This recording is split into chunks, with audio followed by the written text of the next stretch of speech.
Almost. Major.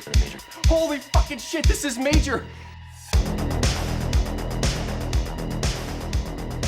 Hello and welcome to this week's episode of Almost Major, where we talk about the many major studios and the films they released.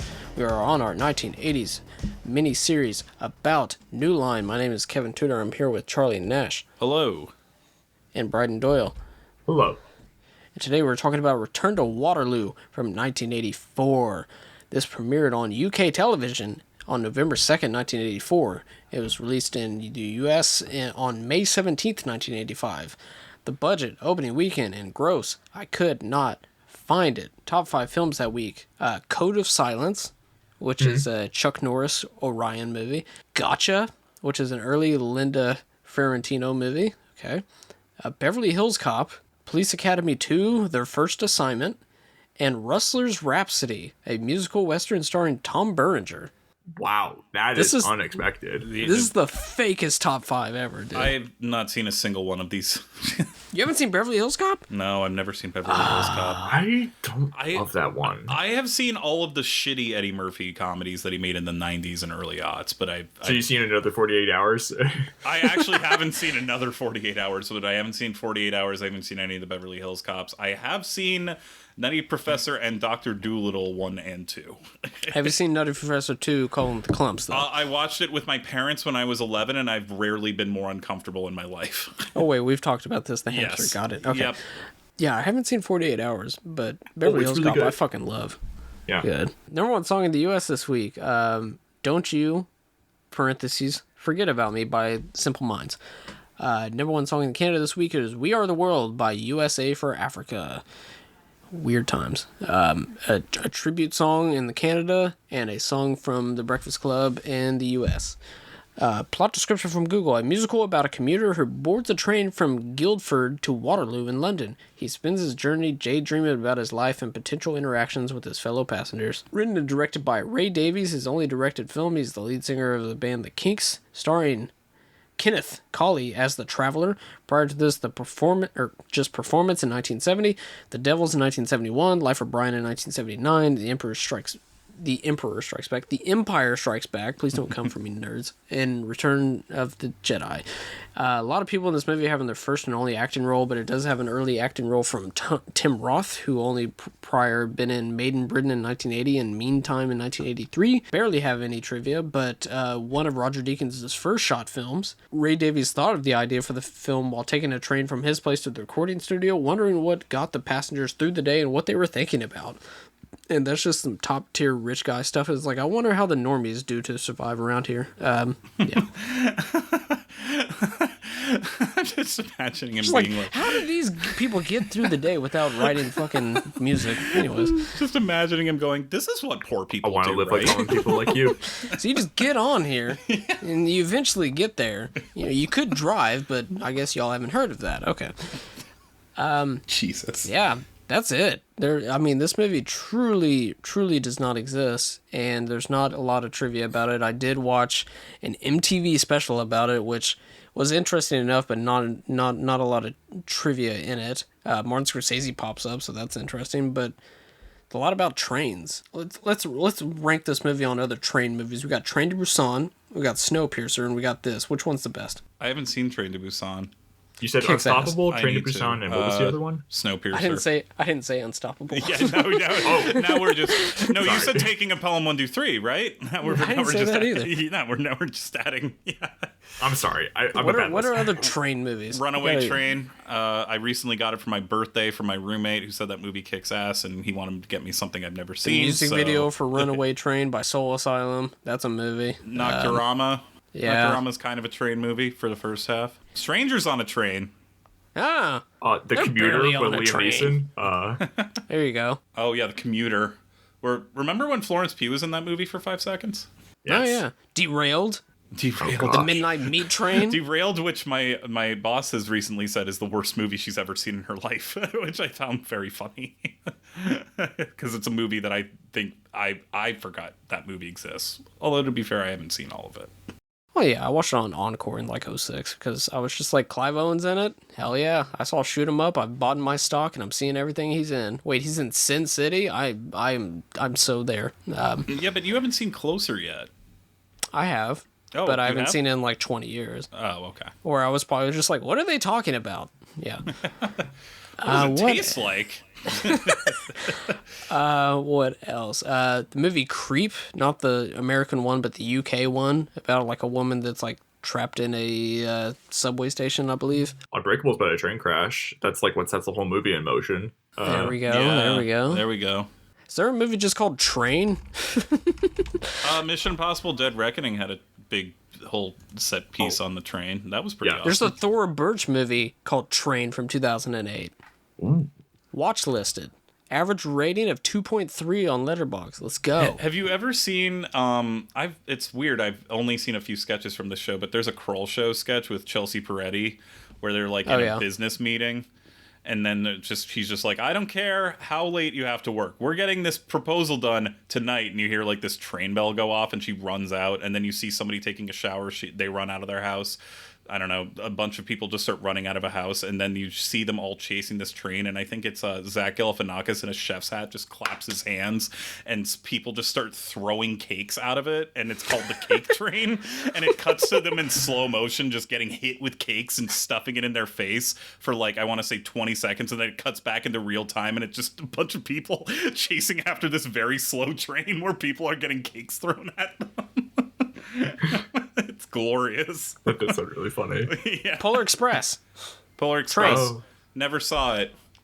Couldn't take Yeah. those Murder on- empty Murder on the evil Orient eyes. Express. Murder on the Orient Express. Oh, yeah. Arrival at the train at, that one where people thought the train was coming through the screen. It's fucking idiots. Oh, yeah. That's where cinema began. Or, near where cinema began. Leave to Heaven. Just watched that for the first time. They meet on a train. Not really a train Shanghai movie, Express. but Shanghai Express. Speed. Why is Speed on this list? It's not a train. It's a bus. You dumbass. Oh, it ends on the subway, remember? Oh yeah. Oh, right. Yeah, well, it I'm does. taller. Yeah. Yeah. There you go. Yeah. Hugo. We got Hugo. Okay. Hugo. Throw Mama from the train. Of course. The girl on the train. Oh, God. That movie's terrible. I kind of enjoyed it. What? Like in a trashy way. Okay, Oh, I did give God. it 3 stars. You know what? I'm gonna live my truth. I think I've... Oh, sorry, Bryden.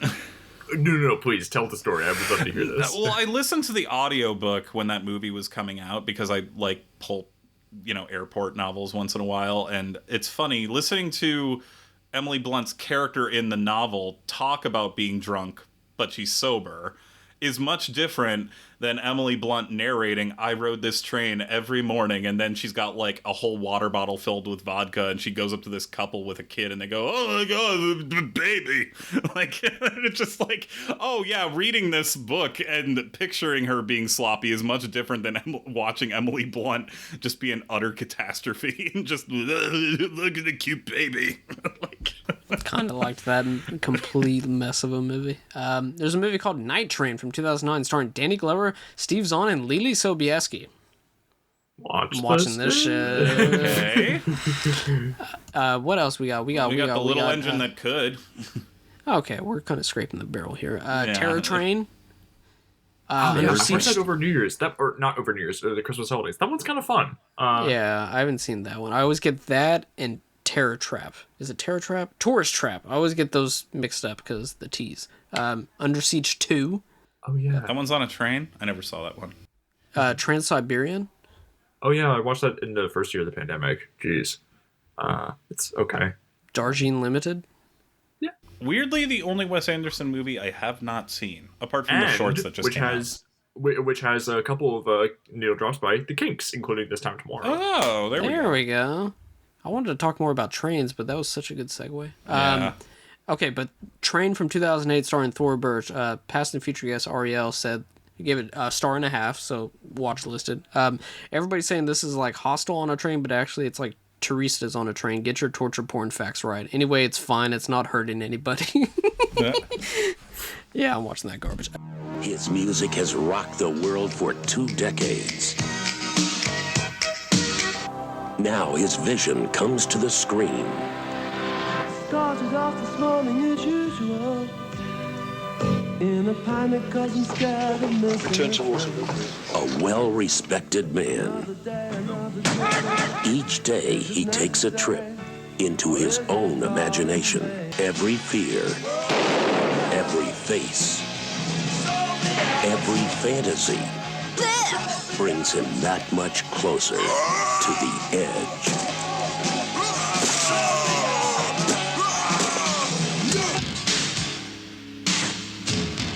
A provocative journey into a mind out of control.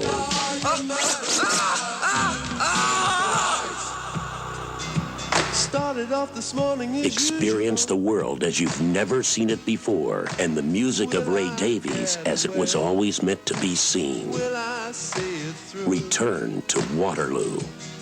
On a return to Waterloo. Initial thoughts, I guess, if we have no more train movies. Do you want to talk? I mean, I only know like a little bit of the Kinks music, but like I like what I've heard. I think I said like in our group chat, like the only song of theirs that I know from like this era before seeing this movie was Living on a Thin Line, which I really like. Yeah, other than that, I feel like mostly like the basic stuff like Waterloo Sunset, which plays at the end of, Kevin, one of your favorites from last year, Blackberry, This Time Tomorrow, as I just said, and of course You Really Got Me, which was then covered by Van Halen. But yeah, no. I should probably know more of their music. I'm so sorry, but I feel totally stupid. I just watched the best train movie ever, and it's called The Train, and it was directed by John McTiernan. Frankenheimer. Excuse me. Jesus Christ, Frankenheimer. That movie fucking rules. I need to see that. But first, I need to good.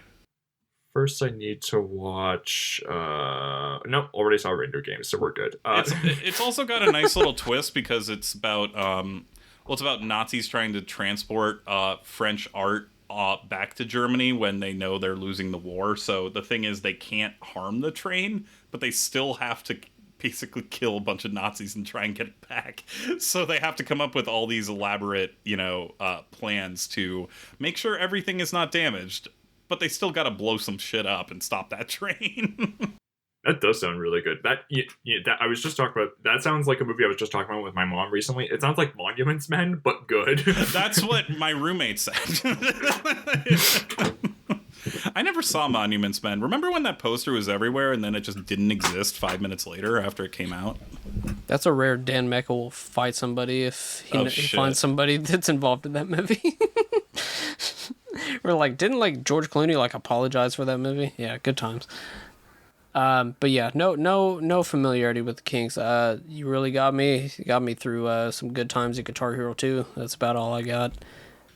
My Kinks knowledge is quite poor. But my train knowledge is pretty high up there. But for this movie, I will say because I have no affinity for the Kinks, this didn't really turn me into a fan, and I feel like this is a movie, if you're not really a fan of the music, it's not really going to get to you, because it's kind of an extended music video for the Kinks, and no, I'm good. So, not that big of a fan. But Bryden, you were more of a fan, so I'd much rather hear you talk about it than prattle on about myself, being like, oh, why aren't people screaming? Why isn't fucking Fred Durst in this band? Why isn't there a pit on the train? Oh, that would kick ass. Just Tim Roth just fucking jump starting the pit. Hell yeah. Sorry, I was just distracted by that for a moment. It's funny that this movie has no reputation, but it is just a movie where it's like, please watch this movie. It's on Tubi. It's there if you want it. Not that anyone's pushing it, but it's it's there. It's not like some movies we've done on this miniseries where it's you have to really scrape to find it on a VHS quality on YouTube, or here it's oh, this is, you can watch this illegally if you want, if you've heard of it. But anyways, I liked this pretty well. I will say it was not an ideal movie to watch before I went into a shift at work, because it was just it is kind of a downer, just with this guy who seems like kind of a shitty dude, feeling bad about his life and the directions that it could have taken, but instead him choosing sort of the easy hollow directions in his life and everything. It does have this sort of eerie atmosphere to it that I did find pretty compelling throughout, and I think it helps that the movie is fairly short and everything, and it really is a movie where it doesn't really place you in, even though it seems to be dealing with like a lot of things that were probably, and again, I don't know much about English politics, especially in this era, but like it seems to be dealing with like a lot of that stuff and everything, like a lot of sort of like, you know, the wealth like sort of trouncing over like other classes, and, you know, people sort of like feeling like wanting to like, it's sort of like feeling like their country's not being respected and stuff like that. You know, like in this movie, you have like the war vets who say like, "What is happening to this country with all them youths and whatever." There's a lot of that movie, though. Yeah. You're not exaggerating. Which, and like, you know, this movie, the punks, they don't seem like they're quite. You know, I know there was like, you know, sort of like sort of skinheads and like neo-Nazism and like in the 80s in Britain, and like at least like that's not. Those are not, does not seem to be the bunch that Tim Roth and his cronies are sort of operating under in this movie, but like it is like sort of weird sort of generational divides. I mean, I guess that's like a thing that you deal with every time. It's like, what is it with the kids? But it's basically that guy from The Wall, or from Another Brick in the Wall, just going, "You won't get your pudding." Like it's basically everybody on this train.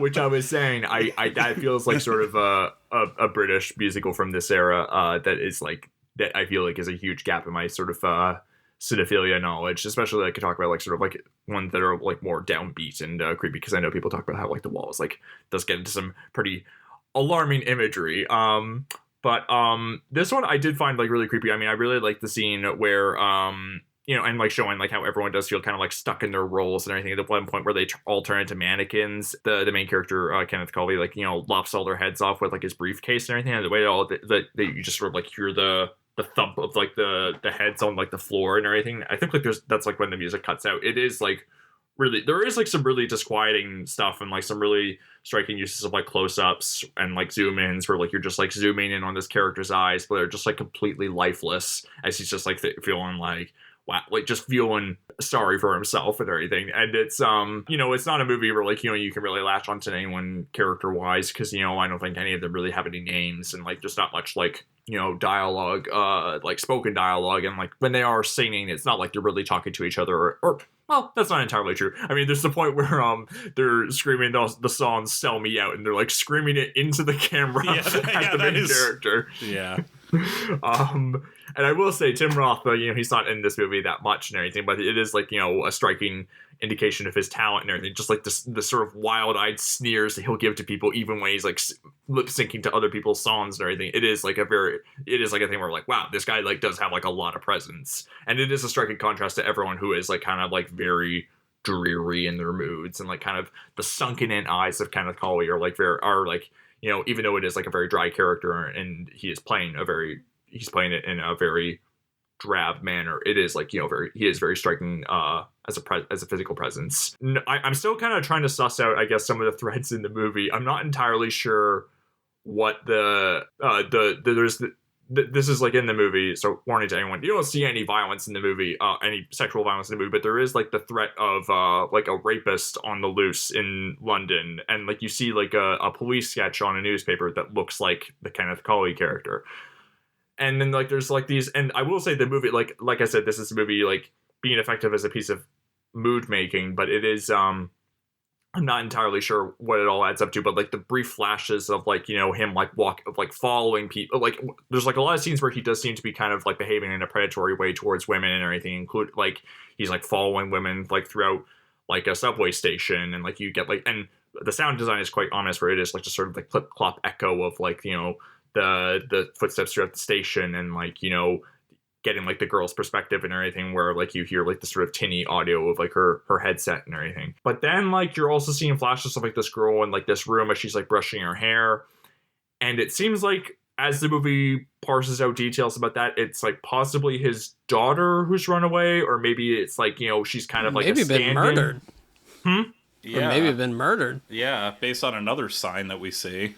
Yeah, and it's like, I'm not sure if like that's supposed to be his daughter, or it's like a stand-in for other daughters, because you see at one point like one of the people that he sees on the train is like, you know, a group of parents like saying goodbye to their kid, and there's a song where it's like talking about like how let's get the generational divide and everything, like the parents feeling like their kids just fucked off without like giving them any kind of acknowledgement. I don't know. I do feel like this movie, I don't know entirely that the ambiguity serves that particular thread of the movie. Not that I'm like trying to go expecting like a deep plot and a sort of a complex plot with this movie, that because plot is not really the interest, it's theme and mood. And I'm fine with that. That's okay. But I just was wondering, that is just like kind of a loaded storyline, like, you know, dropping in like that particular threat. And I'm not entirely sure that the movie weaves it in successfully. One other thing too. Sorry, this is, and I'm sorry I'm like rambling on my thoughts. I think I'm just trying to like wrap this movie around my head. I will say the one bit where I think this movie is very critical of these people feeling sorry for themselves about like what seems like kind of first world problems or anything, because, you know, they have like this guy who seems very mopey, but he's like, he has like a wife and a house, and like he's like saying, oh, but I'm not happy, so I cheat on my wife, and I'm bored of my job and everything, and I chose money and everything, and it's like, well, okay. I think the movie does make a misstep during, I think it's the song "Sell Me Out," where you see the flashes of him meeting with what are clearly coded as like, you know, unnamed, but like of like a foreign country, and they're like in headdresses, and they're like basically faceless, and like they dress in the headdresses, and like associated as like, this guy's selling out and he's dealing with foreign people and everything. So that's all, like using that as like shorthand for like this guy's like descent into like financial corruption, I felt like was like a shitty bit of like retro, like, look, I know the 80s were not exactly like the most progressive time for like dealing with like representing other cultures in films and TV and whatnot, but like it did seem like that's just like that's like pretty lazy as like sort of short as visual shorthand. For the most part, I think the movie is on the right side of judging its characters for its misdeeds. Mm-hmm. That's just like the one where it's like, that seems like you could be a little bit better about this. I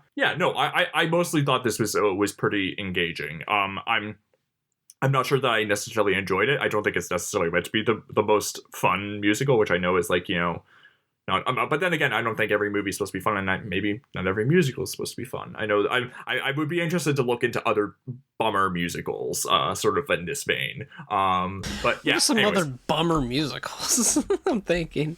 Well, I mean, Pink Floyd The Wall, I know Pink Floyd The Wall, yeah. Pennies from Heaven, I've heard, is like a really good one where like I think that ends with like a character being sentenced to death. There's that one that it's funny to think of British musicals. There was that one that was like from like last decade called London Road, which I think was like based on like a real series of murders, and like all the songs are done with like real life interview transcripts or something like that. That sounds fun.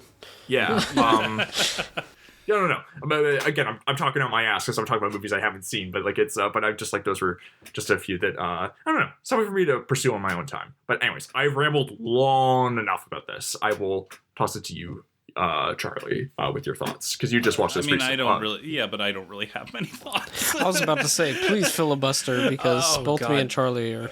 I mean, I think it exists as an interesting curio if you are into the Kinks. I try and be as cultured as possible. I don't know as much about the Kinks. I think their music's fine. I think their music's actually good. It's just not typically what I go for.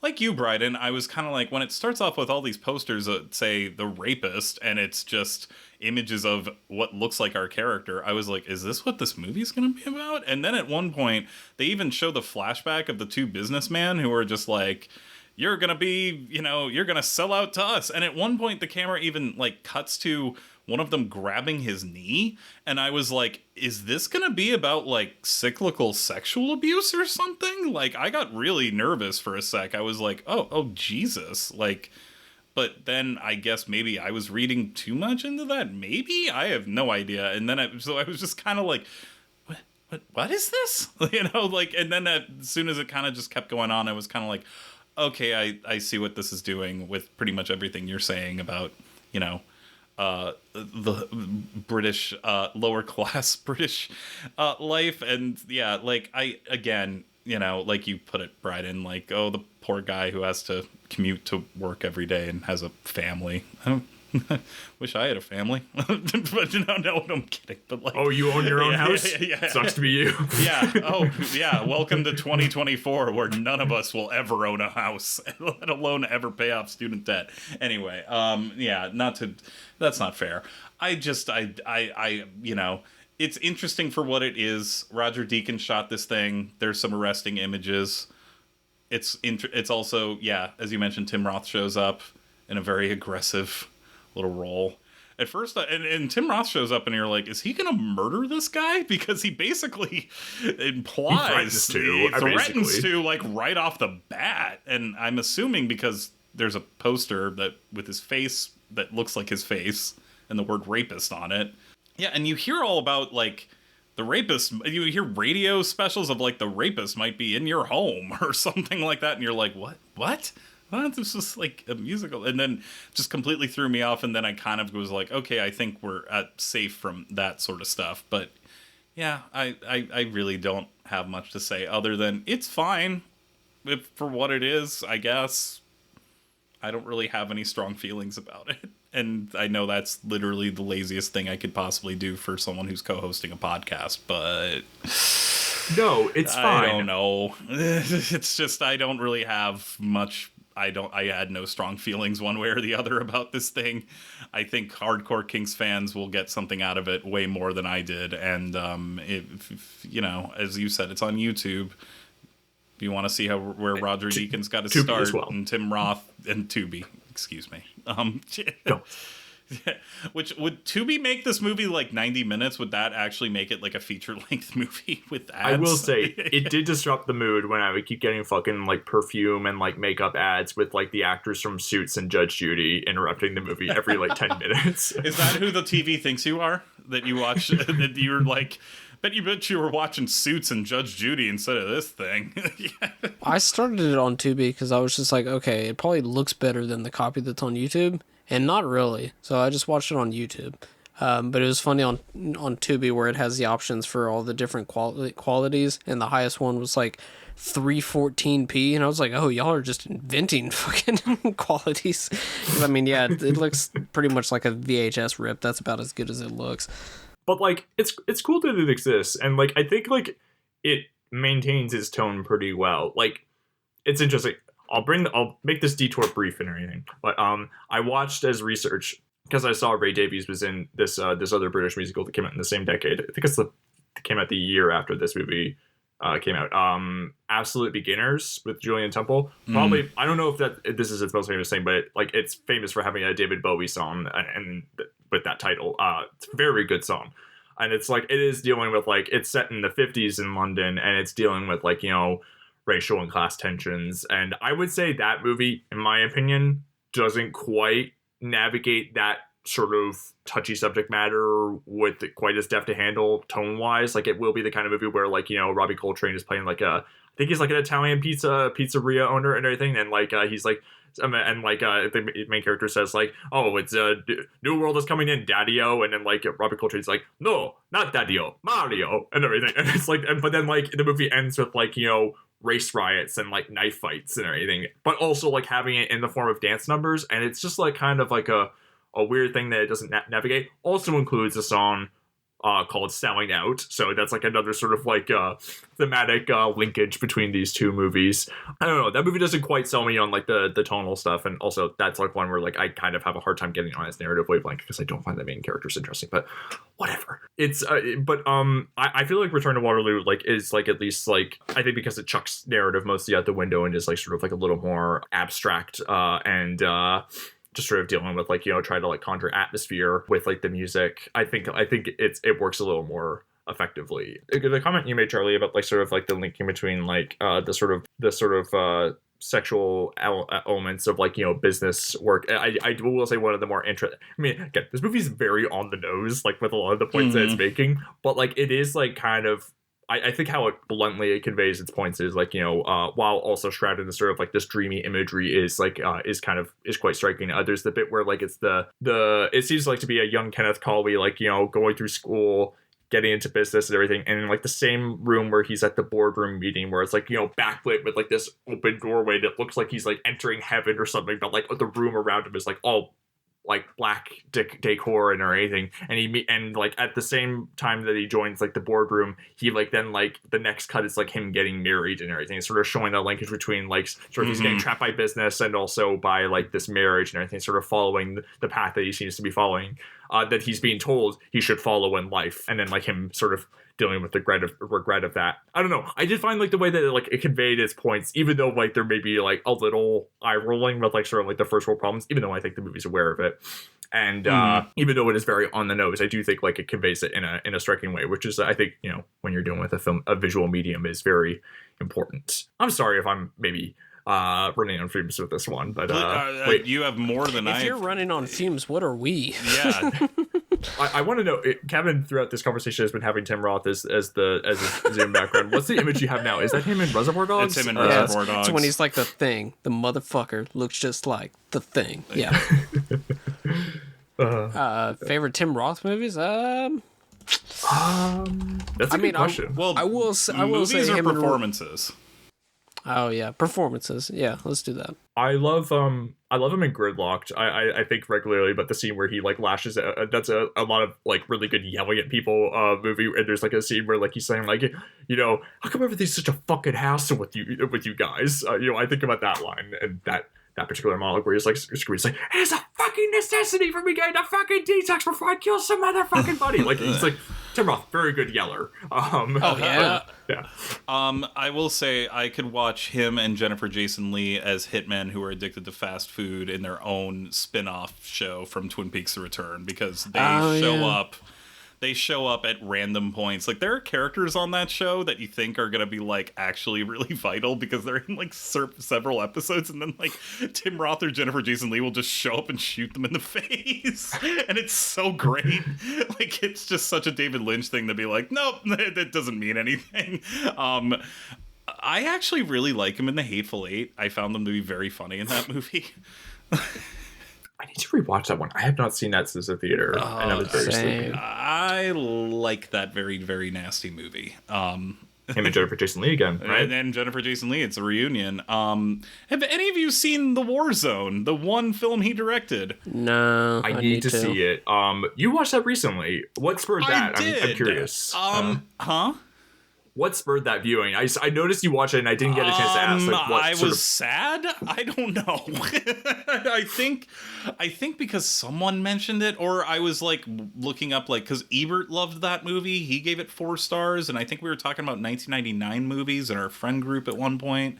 And I was like, oh, right, that was on Ebert's like top 10 list for that year, but nobody mentions it. It is very good. It is also extremely disturbing and extremely bleak. Talk about a film that film is all about sexual abuse. Just trigger warning.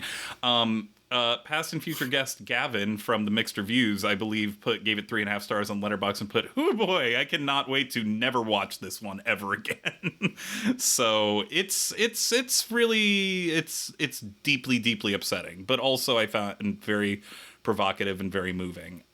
Just proceed with caution. I think it's very fascinating that he made that and then nothing else. So he dedicated it to his father, I think, who I think was abusive. So it seemed like something he needed to get out of his system and kind of exercise those personal demons. What I remember hearing about that was I don't know. This is possible. His father was abusive. I don't know enough, but I know it was a thing of like his I think his paternal grandfather was abusive. No, that's what it was. I'm so sorry. It was his grandfather. Yeah. And then I think that same grandfather abused Roth, I think, as a child, if I'm not mistaken. It was. He dedicated it to his father because his father was, Jesus Christ. Oh my God, I forgot he was that fucking CGI monstrosity in The Incredible Hulk. You could say monstrosity, you mean the abomination? Jesus. That's what he's not to shift gears too abruptly from what we were just talking about, but yeah, anyways. I wonder if that's maybe the first thing I ever saw Tim Roth in was Incredible Hulk, which was shot in Toronto. I remember 2 things that have been on my watch list. I definitely need to see Youth Without Youth, especially with Megalopolis coming out, because that's definitely a film that's gotten reclaimed. And I know was like, because I remember Francis Ford Coppola, that was his first film in like several years, and people thought it was a total bomb, and now people are actually like, no, it's a 5-star movie. It just wasn't appreciated during its time. So need to see that one. I also know that he apparently almost won an Oscar for Rob Roy, which I think Roger Ebert said that he is in like arguably one of the best sword fights of all time in that movie as the villain. And my roommate said that he agrees with that. I'm name dropping Ebert all the time in this. So what can I say? I miss the guy. Yeah. He's going to be brave enough to say their favorite one is Funny Games. I would say my favorite one is Resurrection. That's my favorite performance of his because it's fucking phenomenal. He's terrifying in that movie. It's either that or when he played Hardcore Henry's father. Either one of the two. Get out of here. The only one of the few movies to actually make me physically ill in the theater. I fucking booked it to a 7-Eleven to buy like a ginger ale after that movie. I had this. I'm not even kidding. It was like one of the theaters that recently provided new renovated seats where you could like lean back, and I had to shut my eyes. No. But I had to shut my eyes during parts of that movie because I couldn't take it. It was just too powerful. Too hardcore for you? Well, Okay. also that movie sucked, and it was a one-trick pony on top of that, but it was just... yeah, it's an assault on my senses. Brian, you're not going to say Lucky Numbers? I was just looking through his filmography, and I saw There you go. he is very funny in that. And I also liked him in Loose, which is him and Naomi Watts playing parents in that. That's a pretty good movie, even, again, dealing with some thorny subject matter, but yeah, that one's pretty solid. I don't know, I guess my basic pick is like probably my favorite movie that he's been in is like, I don't know, either Pulp Fiction or Reservoir Dogs. I know. I mean, he's great. Caveats: I need to see a lot of these British movies that he's in. Like, I need to see Meantime and Made in Britain and Cook Thief, Wife and Lover. That I really need to see that's too. a big one I need to see. Yeah, I've heard that movie's nuts. Nobody's going to say Shang-Chi and the Legend of the Ten Rings? No, although I didn't know he was in that. I saw like that was the stuff where I was like, is he playing Abomination? I wanted. I saw Email Blonsky and I was like, damn it. That would kick ass. I do think it's kind of interesting that he is possibly playing Olivier Assayas in Bergman Island because it's directed by Mia Hansen-Love and they were married. So does he do a French accent? No, I don't think so. It's been a minute since I've seen it, but I do love that movie. I need to see that. Yeah, it's great. That was one of the best movies of that year. What about the remake of Dark Water? Come on now. Who the fuck was he in Dark Water? I don't remember. Was he the water? He was water. He has a first name and a last name, so he must be important in the movie. Yeah, he's third build. John C. Reilly is second build. I saw this movie. Yeah, I saw it in theaters. I remember Jennifer Connelly. I remember John C. Reilly. I do not remember Tim Roth in this movie. I remember nothing. I remember Water. That's about it. And I bought the DVD when it came out. That's pretty wild that I have that much of a relationship with that movie that I remember nothing about it. Wasn't that also one of those, remember those trends of PG-13 horror movies that had unrated cuts, and there were some, like, cursed that it was like, no, this actually was trimmed down from R, but then there was, like, Dark Water and The Ring 2, where they were like, it's unrated, but really what they mean is they, rearranged two scenes or something. Yeah, like they cut out one thing. Well, the unrated DVD of Dark Water, the cover of it is all red because it's unrated. Which just they like did the same thing with Cursed. Yeah. To let you know it's not fucking around, dude. Yeah. Except Cursed actually was unrated. I mean, that movie's not good, but at least you got your gore's worth of stuff in the unrated version of that movie. What about Little Odessa? I haven't seen that. That's James Gray's first movie. Yeah, that one's solid. I remember being a little like underwhelmed by like some of like the narrative elements in that movie. Like, you know, Moira Kelly is just like sort of like the doomed love interest, and Edward Furlong I felt like was a little bit flat. He and Tim Roth play brothers in that, but I don't know. I feel like there is like kind of again, like the mood in that movie is so striking. Lots of really great, like shadowy nighttime photography, and I think like has Edward Furlong ever been a really good actor? I guess we shouldn't kick him while he's down. We're going to talk about John Waters next week, and I think he's actually pretty good as like sort of like the foil to the more eccentric counterparts that he's operating with, the more eccentric cast members that he's working with in Pecker, which I haven't seen. I feel like I do nothing but watch movies, and I feel like I've named like 12 big blind spots in this episode alone. It's the one John Waters movie I haven't seen, Darjeeling Limited, only Wes Anderson I haven't seen. You haven't seen Pecker, but you've seen The Crow, Wicked Prayer, where he's the crow in that movie. You've seen that. I have not seen that. Didn't he come back for Terminator Dark Fate? Did he? I never Maybe. saw After Terminator Sega Genesis, I was like, I'm done. I can't do this third anymore. one, Sega Genesis. That's such a good. I should remember that for like, you know, just like joke references. His filmography. Well, you saw Detroit Rock City not too long ago, Bryden, which I've heard is like not good. I mean, that's like one where like the banter between all the guys is like actually like their chemistry is like pretty solid and everything. But then like the movie like separates them for like the rest of the movie, and like all of it's just like shitty like teenage boy wish fulfillment that like I'm like, I don't feel like you're doing this with any irony. It's just really annoying. Also like so many needle drops. But oh really? Yeah. Saw that movie as a sleepover when I was like 13 and remember absolutely nothing about it. And then we hey watched... guys, come to sleepover. We're gonna watch a movie about Kiss. Kinda. I mean, we were, look, 13-year-old boys in the aughts. Kiss was still pretty big. It was more so a thing. I have an R-rated movie. Please come over. And you're like, Yeah. what? Yeah. He's the lead in Brain Scan, which I need to watch. Oh, I will absolutely watch that. Yeah, from the Yeah. director of Rolling Thunder. Hell yeah. Yeah. Oh, Rolling Thunder rules. And who wrote it? Andrew Kevin Walker. That's right. Fuck yes, I did see that recently. Okay, yeah, definitely watching that soon. That's like one of his mini scripts, which is not Seven or The Killer, that he's just like, yeah, they took that shit and just completely shit all over it. So I've never seen the movie. So I'm just like, eh. And then I watched the trailer. I was just like, yeah, I don't care. A.K. Walker. Like, this looks fucking dope. Was he one of the... Oh, I guess I only saw the ending of the Tim Burton Planet of the Apes. I assume he's one of the apes in that. But he's like the main main one. bad guy. Oh, shit. Tim Roth. Yeah. Oh, he's okay. Charlton He's the Heston lead plays his ape. dad.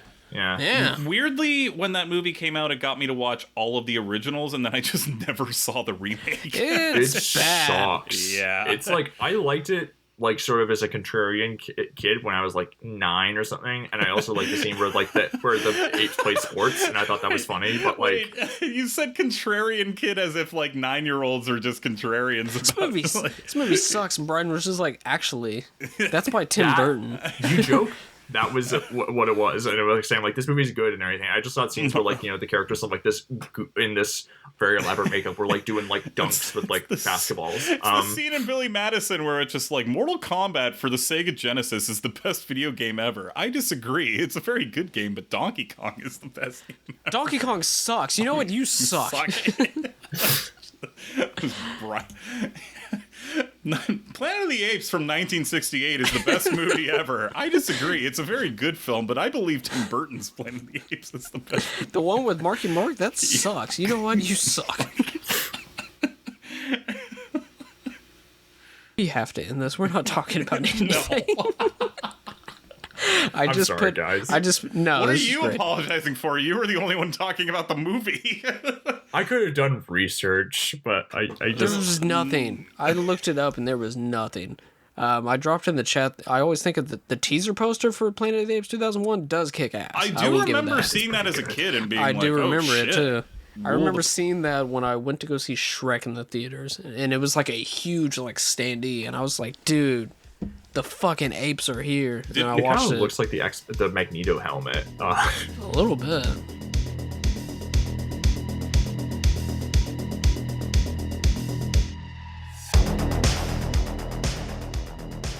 Thank you for listening to this week's episode of Almost Major. Please rate, review, and subscribe to us on iTunes. Please follow the pod on Twitter at Almost Major to keep up to date with what movies we will be covering in the future.